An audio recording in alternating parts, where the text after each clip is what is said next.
Guys, আজকেই ভিডিওতে discuss করব একজন আমেরিকান রাইটার কেট সপিনের লেখা একটা শর্ট স্টোরি নিয়ে, যেটার নাম the story of an hour. খুব সুন্দর একটা স্টোরি, একটু অন্য রকমের, ভিন্ন স্বাদের গল্প। স্টোরিটা 1894-এ লেখা হয়, 1894-এ পাবলিশ করা হয়। স্টোরিতে লেট 19th সেঞ্চুরি মানে 19 শতকের শেষের দিকে আমেরিকার মহিলাদের অবস্থাটা দেখানো হয়েছে। পুরুষতান্ত্রিক সমাজ ছিল, আর সেই সমাজে মহিলাদের বিবাহের পর ব্যক্তিগত পরিচয়, তাদের আশা, আকাঙ্ক্ষা, স্বাধীনতা, ইচ্ছা সব কিছু বিসর্জন দিয়ে তাদের স্বামীর ইচ্ছামতো চলতে হতো। তাদের ডিপেন্ড করতে হতো তাদের হাজব্যান্ডের ওপর।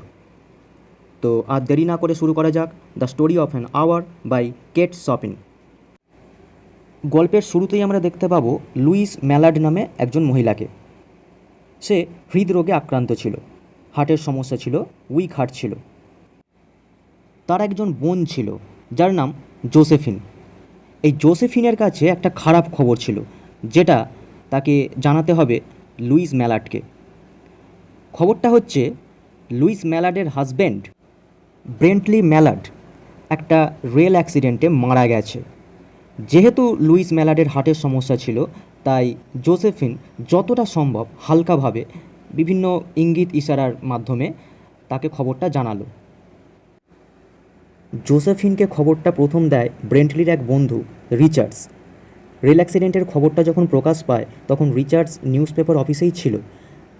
যারা যারা মারা গেছে, মানে দুর্ঘটনায় মৃতদের নামের তালিকার প্রথমের দিকেই ছিল ব্রেন্টলি ম্যালার্ডের নাম। তখন রিচার্ডস জোসেফিনকে বলে যে সে যেন লুইস ম্যালার্ডকে খবরটা দেয়। তো এইভাবেই লুইস তার হাজব্যান্ডের মৃত্যুর খবরটা জানতে পারল। অন্য কোনো মহিলা হলে এই সিচুয়েশনে কী করতো? পুরো শুনেই স্তম্ভিত হয়ে যেত, প্যারালাইজড হয়ে যেত। কিন্তু লুইস হঠাৎ করেই কেঁদে উঠল, তার বোনের কাঁধ জড়িয়ে। দুঃখের তীব্রতা কিছুটা কমার পর যখন নিজের ওপর কন্ট্রোল এলো, তখন লুইস একা একা তার উপরের ঘরে চলে গেল। সে চাইল না কেউ তার সঙ্গে আসুক। তারপর ঘরে গিয়ে সে দরজা বন্ধ করে দিল। ঘরের মধ্যে খোলা জানালার দিকে মুখ করে রাখা ছিল একটা বড়সড় আর্ম চেয়ার, যাকে বলে আরাম কেদারা। তার মধ্যে লুইস বসে পড়ল। সমস্ত শরীর জুড়ে তার যেন এক অবসন্নতা ছিল। সেই অবসন্নতা শরীর অতিক্রম করে তার মনে পৌঁছালো, তার মন ভারাক্রান্ত করে তুলছিল। লুইস খোলা জানালার বাইরের দিকে দেখছিল। সে দেখল বাড়ির সামনে খোলা জায়গায় গাছের উপরের দিকের কচি পাতাগুলো নববসন্তের আগমনে কম্পিত হচ্ছে। বাতাসের মধ্যে ছিল বৃষ্টির সুমধুর ঘ্রাণ। একজন ফেরিওয়ালা তার জিনিসপত্র নিয়ে নিচের রাস্তায় হেঁকে চলেছে। দূর থেকে ভেসে আসছে একটা হালকা সঙ্গীতের শব্দ, যেটা কেউ একজন গাইছিল। বাড়ির ছাদের প্রান্ত থেকে ভেসে আসছে অসংখ্য চড়ুই পাখির কিচিরমিচির শব্দ। তার ঘরের জানালার পশ্চিম আকাশে মেঘের স্তূপের আড়াল থেকে এখানে ওখানে খণ্ড খণ্ড নীল আকাশ দেখা যাচ্ছে। তার গলা বেয়ে একটা ফোঁপা নিয়ে এসে তাকে যেন কাঁপিয়ে দিল। ঠিক যেমন একটা শিশু ঘুমের মধ্যে স্বপ্ন দেখে ফুঁপিয়ে ওঠে, ঠিক সেই রকম। এরপর তার দৃষ্টি দূরে নীল আকাশের দিকে স্থির হয়ে গেল। তার মধ্যে কিছু ফিলিংস আসছিল, কিছু অনুভূতি আসছিল। এমন আবছা সূক্ষ্ম অনুভূতি যে সে বুঝতে পারল না, কিন্তু সে বুঝতে পারল যে তার মধ্যে কিছু একটা হচ্ছে। যে অনুভূতি তাকে ধীরে ধীরে গ্রাস করছিল, সে যেন এইবার সেটাকে চিনতে পারল। লুইস ম্যালার্ড প্রাণপণ চেষ্টা করলো সেটাকে আটকাবার, প্রতিহত করার, কিন্তু শেষ পর্যন্ত তার ইচ্ছাশক্তি পরাজিত হলো। সে আর সেই অনুভূতিটাকে বাধা দিল না, আটকালো না। হঠাৎ করে তার দুই ঠোঁটের সামান্য ফাঁক দিয়ে একটা শব্দ ফিসফিস করে বেরিয়ে এলো। চাপা স্বরে সে বারবার বলল, ফ্রি ফ্রি ফ্রি।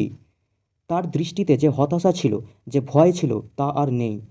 এখন তার দৃষ্টি তীক্ষ্ণ আর উজ্জ্বল হয়ে উঠল। তার নাড়ির স্পন্দন বাড়তে লাগলো, আর শিরায় শিরায় রক্ত প্রবাহিত হয়ে তাকে রিল্যাক্স করলো। সে জানতো যে সে যখন তার হাজব্যান্ডের মৃতদেহটাকে দেখবে, তখন তার খুবই দুঃখ হবে, কষ্ট হবে। সেই মুখ, সেই চোখ, যেটা সবসময় তার দিকে প্রেমপূর্ণ দৃষ্টিতে ভালোবাসার সঙ্গে তাকাতো, তা আজ ধূসর, নিথর, মৃত। আর কখনোই সেই চোখ ভালোবাসার দৃষ্টি নিয়ে তার দিকে তাকাতে পারবে না। কিন্তু তখনই লুইসের মনে একটা চিন্তা আসে। সে ভাবল যে তার সামনে অনেকগুলো দিন পড়ে আছে, যেগুলো একান্তই তার। আগামী দিনগুলোতে তার সঙ্গে আর কেউ থাকবে না, কিন্তু সে নিজের জন্য বাঁচবে। যে সম্পর্কের দাবিতে পুরুষ এবং নারী একে অপরের ওপর ব্যক্তিগত পছন্দ অপছন্দ চাপিয়ে দেয়, সেরকম তার লাইফে আর কেউ রইল না। লুইস মনে মনে একটা অদ্ভুত স্বাধীনতা অনুভব করছিল। এবার এমন নয় যে লুইস তার হাজব্যান্ডকে ভালোবাসতো না, সে তার হাজব্যান্ডকে ভালোবাসতো। আবার কখনো কখনো মনে হতো যে তার মনে তার হাজব্যান্ডের জন্য কোনো ভালোবাসাই নেই। কিন্তু এই মুহূর্তে তার কাছে স্বাধীনতাটা আরও বড় মনে হলো। যাই হোক, লুইস ফিসফিস করে বলে উঠল, ফ্রি, শরীর ও আত্মা মুক্ত। এবার লুইসের বোন জোসেফিন বন্ধ দরজার সামনে দাঁড়িয়ে লুইসকে ডাকতে লাগলো। সে দরজা খোলার জন্য অনেক রিকোয়েস্ট করলো। সে বলল, দরজা খোলো, তুমি তো দেখছি নিজেকে অসুস্থ করে ফেলবে। তখন লুইস ঘরের ভিতর থেকে বলল, চলে যাও, আমি অসুস্থ হব না। না, সে সত্যিই অসুস্থ হলো না। সে আসলে খোলা জানালা দিয়ে আসা জীবনের সুধা রস পান করছিল। সে মনে মনে একটা প্রশান্তি অনুভব করছিল। সে ভাবল, আগামী গ্রীষ্মের দিনগুলো, বসন্তের দিনগুলো একান্তই তার। সে শুধু নিজের জন্য বাঁচবে। সে চাইল তার জীবন যেন দীর্ঘায়ু হয়।